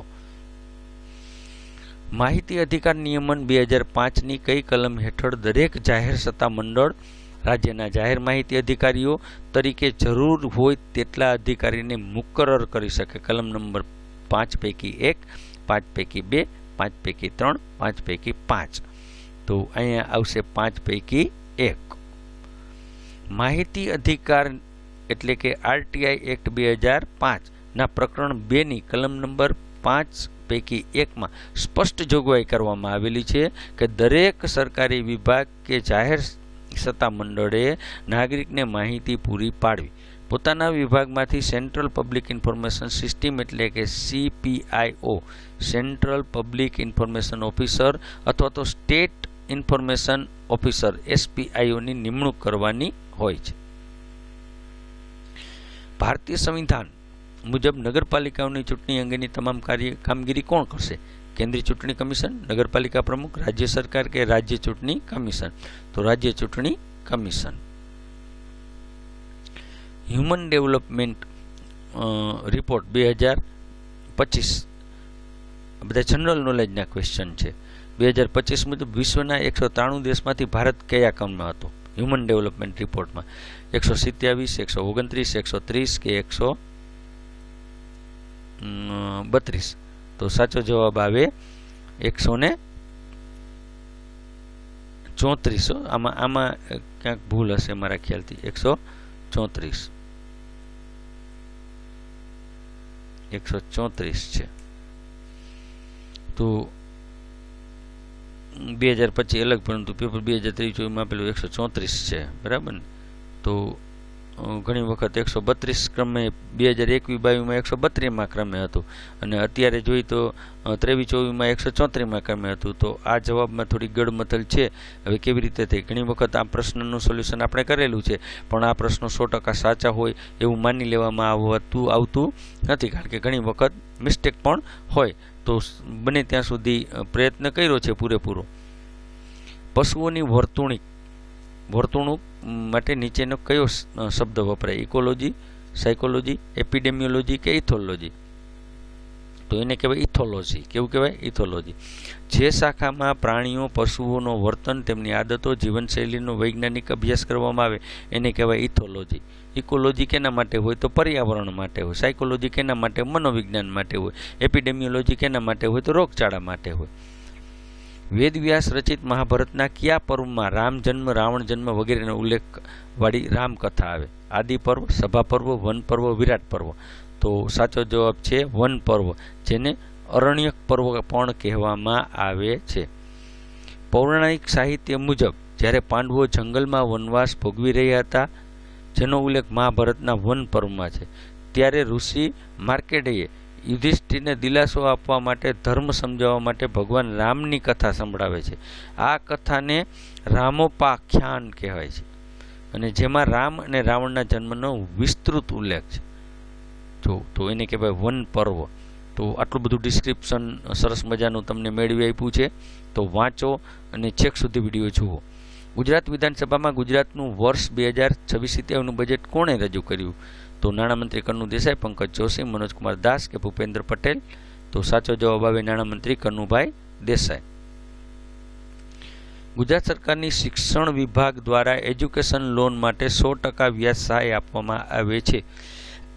અભ્યાસક્રમ કુલ સમયગાળો વત્તા 1 વર્ષ. આ યોજના વધુમાં વધુ કેટલા રૂપિયાની લોન માટે લાગુ પડી શકે?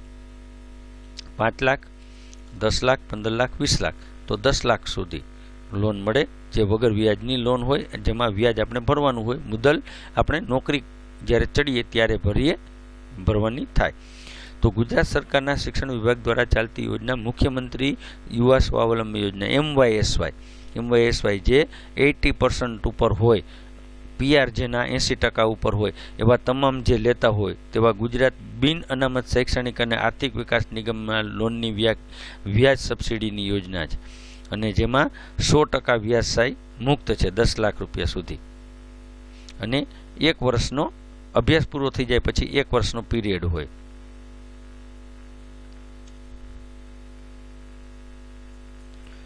નીચેનામાંથી કયું પુસ્તક ગુજરાતી લેખિકા રેખા દવેનું સંપાદિત થયેલું છે? સ્વચ્છતા આપણો ધર્મ, કેળવે તે કેળવણી, હું તું અને તમે, સલૂણો મારો સાહેબો. તો સાચો જવાબ આવે સલૂણો મારો સાહેબો. ગુજરાતી લોક સાહિત્ય અને સંસ્કૃતિ સાથે જોડાયેલા લેખિકા અને સંપાદક રેખા દવે દ્વારા સલૂણો મારો સાહેબો પુસ્તકનું સંપાદન કરવામાં આવ્યું. આ પુસ્તકમાં લોકગીતો અને સંસ્કૃતિની ઝલક જોવા મળે છે. મનુષ્યના મૂત્રમાં એટલે કે યુરિનમાં કેટલા ટકા યુરિયા હોય? 10%, 7.5%, 5%, 2.5%, તો 2.5%. તો સ્વસ્થ મનુષ્ય એટલે કે હેલ્ધી જે પર્સન હોય તો એને રાસાયણિક બંધનમાં 95% એમાં પાણી હોય, વોટર હોય, 5% ઘન તત્વો અને 2.5% યુરિયા હોય. યુરિયામાં શું હોય તો ક્ષાર, યુરિક એસિડ, ક્રિએટિનાઇન વગેરે હોય.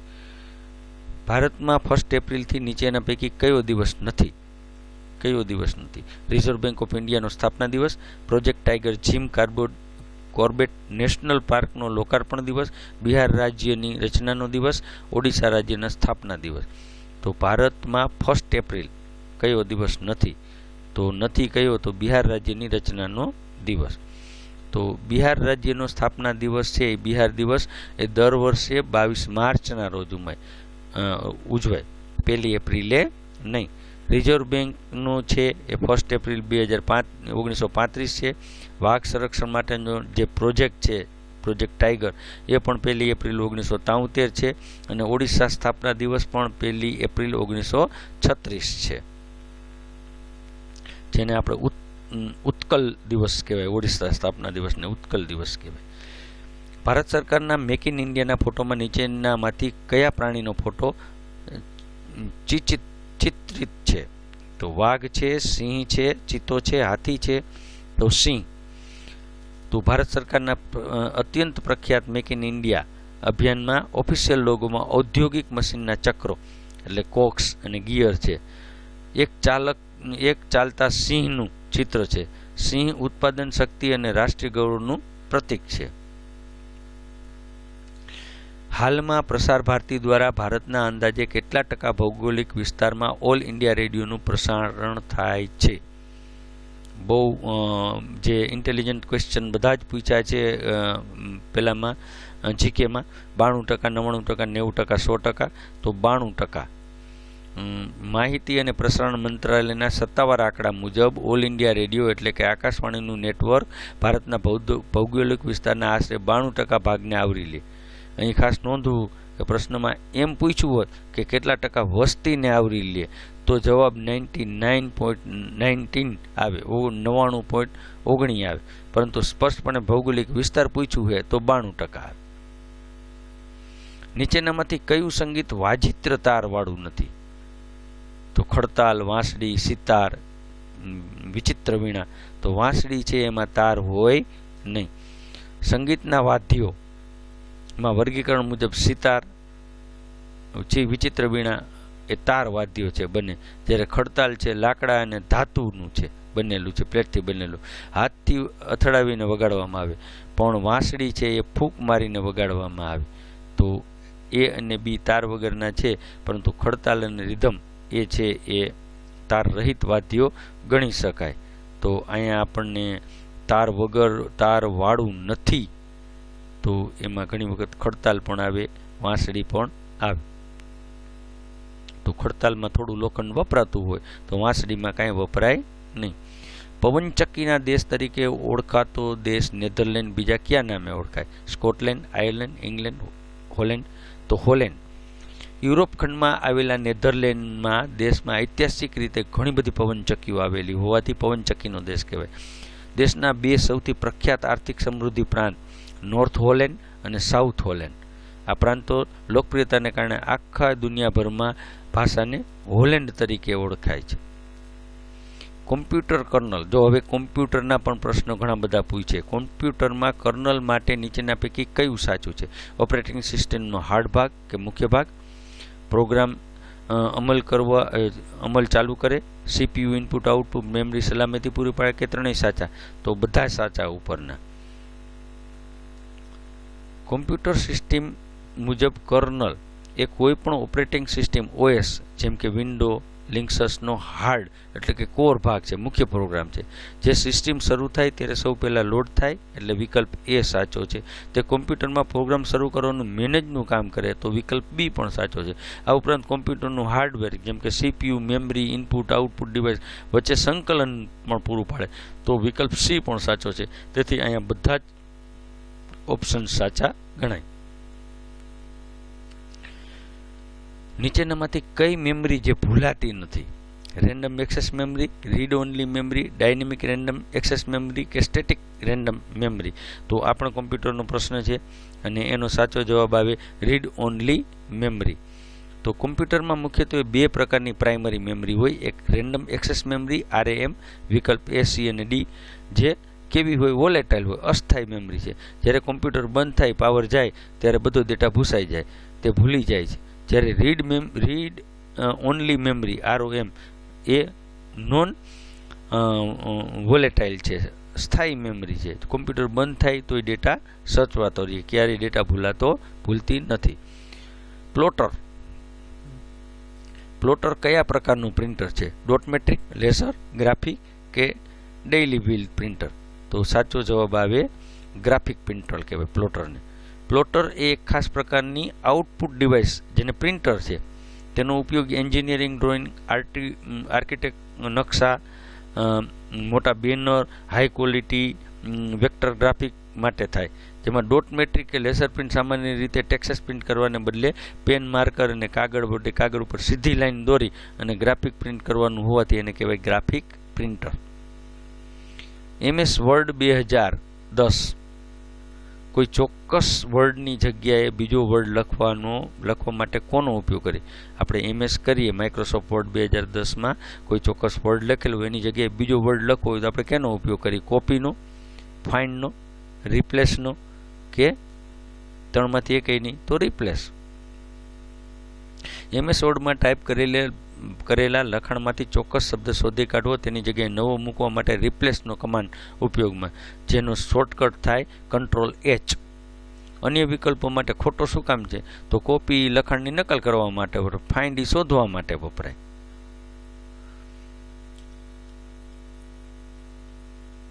એક્સેલમાં લખાયેલ માહિતીમાં ફેરફાર કરવા કઈ ફંક્શન કીનો ઉપયોગ થાય?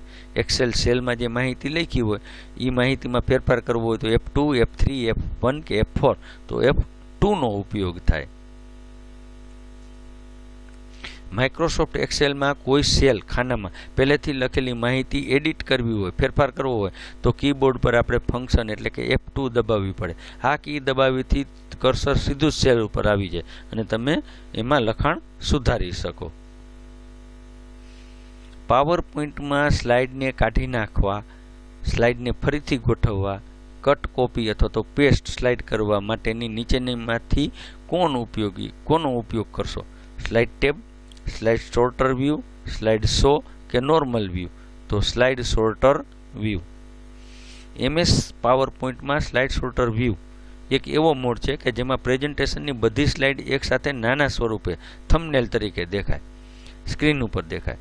આ વ્યૂમાં સ્લાઇડનો ક્રમ બદલાવો એટલે કે રીએરેન્જ કરવું, ડિલીટ કરવું, કટ કરવું, કોપી પેસ્ટ કરવું કામ સૌથી ઝડપથી થાય છે, એટલે કે જવાબ આવે સ્લાઇડ સોર્ટર વ્યૂ.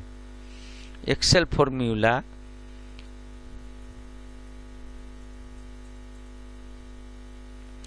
એક્સેલ ફોર્મ્યુલામાં કયા સૂત્ર હંમેશા શરૂ થાય છે? એક્સેલ ફોર્મ્યુલા કયા સૂત્રથી હંમેશા શરૂ થાય? તો greater than, lesser than, is equal to. બરાબર, તો હંમેશા ક્યાંથી શરૂ થાય? પહેલાં લખવું પડે બરાબર, ઇઝ ઇક્વલ ટુથી શરૂ થાય, ઇક્વલ નું સાઇન મૂકવું પડે, ત્યાંથી શરૂ થાય. કોઈ પણ IP એડ્રેસ કેટલા બિટ્સનું હોય? IP એડ્રેસ બધા જ કોમ્પ્યુટરમાં IP એડ્રેસ હોય તો એ કેટલા બિટ્સનું? 32, 22, 42, 12. તો હોય કેટલા બિટ્સનું? 32 બિટ્સનું, બરાબર. નેટવર્કિંગમાં સૌથી વધુ વપરાતું ઇન્ટરનેટ પ્રોટોકોલ વર્ઝન એટલે કે આઈપી વર્ઝન 4, IPv4 એડ્રેસ હંમેશા 32 બાઇટનું હોય, લાંબુ હોય છે. આ 32 બાઇટ 8 બાઇટના 4 ભાગમાં વહેંચાયેલું હોય. ઉદાહરણ તરીકે આપણે તમે જોશો કોઈ પણ કોમ્પ્યુટરમાં તો આ રીતે હોય 192.168.1.1 આ રીતે ભાગમાં 4 ભાગમાં વહેંચાયેલું હોય, બરાબર. નીચેનામાંથી કયું નેટવર્કનું પણ નેટવર્ક છે? નીચેનામાંથી કયું નેટવર્કનું પણ નેટવર્ક છે? ટેલિફોન, રેલવે લાઇન, ઇન્ટરનેટ કે ઇન્ટરનેટ? તો ઇન્ટરનેટ એ નેટવર્કનું પણ નેટવર્ક છે. તો કોમ્પ્યુટર માહિતી કે આઈટીની ભાષામાં ઇન્ટરનેટ એ નેટવર્કનું નેટવર્ક ઓફ નેટવર્ક કહેવામાં આવે, અને જેનાથી આપણે ઇન્ટરનેટ વાપરી શકીએ.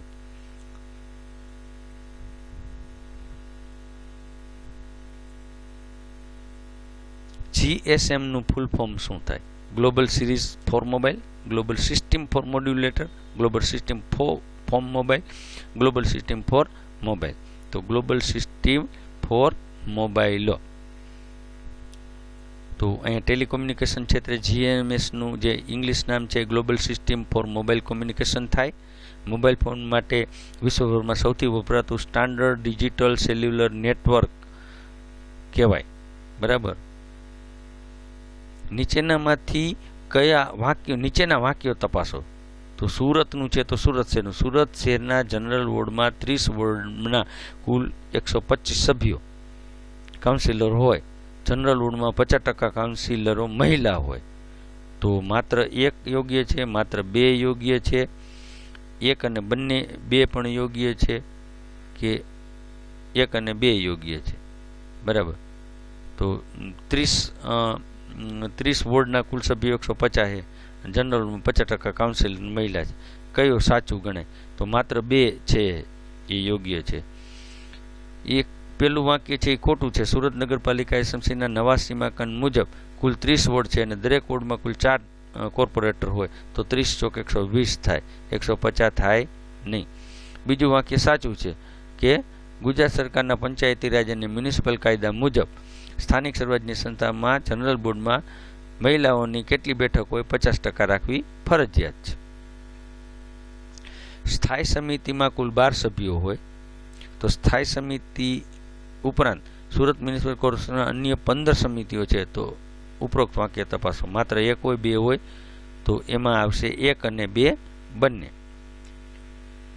તો આ બધા એપ્લાઇડ ક્વેશ્ચન છે. સ્થાયી સમિતિમાં 12 સભ્યો છે, એમાં સ્થાયી સમિતિ ઉપરાંત કોર્પોરેશનના 15 સમિતિઓ છે. તો કયું 1 યોગ્ય છે, 2 યોગ્ય છે કે 1 ને 2 યોગ્ય છે, કે આ વાક્ય યોગ્ય છે કે નહીં? સ્થાયી સમિતિમાં જ 12 સભ્યો હોય, તો 1 અને 2 બંને યોગ્ય છે, બરાબર. કેવી રીતે છે? તો પેલું વાક્ય છે એ સાચું છે. જીપીએમસી એક્ટ મુજબ, એટલે જે ગુજરાત પ્રોવિન્શનલ મ્યુનિસિપલ કોર્પોરેશન એક્ટ મુજબ નગરપાલિકાની મુખ્ય વહીવટી જે સ્થાયી સમિતિ હોય, સ્ટેન્ડિંગ કમિટી, એમાં કેટલા હોય? ચૂંટાયેલા કાઉન્સિલ 12ની નિમણૂક કરવાની.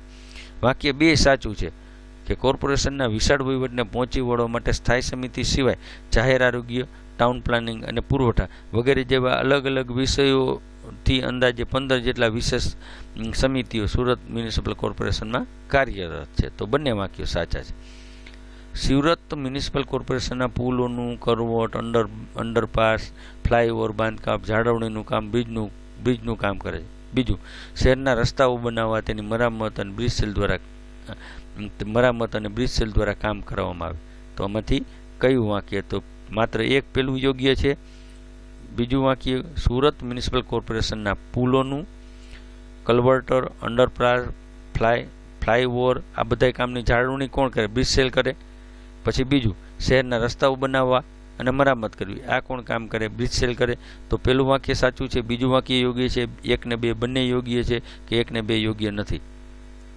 તો આમાં માત્ર પેલું જ યોગ્ય છે કે એસએમસીમાં બ્રિજ સેલ નામનો એક ખાસ એન્જિનિયરિંગ વિભાગ છે, જેનું મુખ્ય કાર્ય છે શહેરમાં નવા પુલ, ફ્લાયઓવર, કલવર્ટ એટલે નાળા, નદીના બાંધવા પુલિયા, નાલા પુલિયા, અંડરપાસ બધું કામની જાળવણીનું મેન્ટેનન્સ કરે છે. બીજું વાક્ય ખોટું છે કે શહેરમાં સામાન્ય રસ્તાઓ રોડ બનાવવાનું કામ એ બ્રિજ સેલનું કામ કરતું નથી, એમાં મહાનગરપાલિકાનો રોડ વિભાગ છે. તો મિત્રો, આ હતા કેટલાક ખૂબ સુંદર મજાના પ્રશ્નો, અને ચોક્કસ આટલું બધી મહેનત પછી તમે માસ્ટર માઇન્ડ એજ્યુ એપને ડાઉનલોડ તો કરશો જ. વિડીયોને ચોક્કસ લાઇક કરશો. જે વિદ્યાર્થી આ વિડીયો પૂરેપૂરો જોયો હશે તેમને ખરેખર ધન્યવાદને પાત્ર છે. ખૂબ સુંદર મજાનો પ્રયત્ન કર્યો છે આપના સુધી તમામ પ્રકારની માહિતી આપવા માટેનો. તો ફરીને વિનંતી કરું છું કે માસ્ટર માઇન્ડ એજ્યુ એપને ડાઉનલોડ કરો, અને આ તમામ જે પ્રશ્નો છે એ ઓલરેડી માસ્ટર માઇન્ડ એજ્યુ એપમાં આપણે મૂકી જ દીધા છે. તો માસ્ટર માઇન્ડ એજ્યુ એપમાં પણ વાંચો. ખૂબ ખૂબ આભાર. ધન્યવાદ.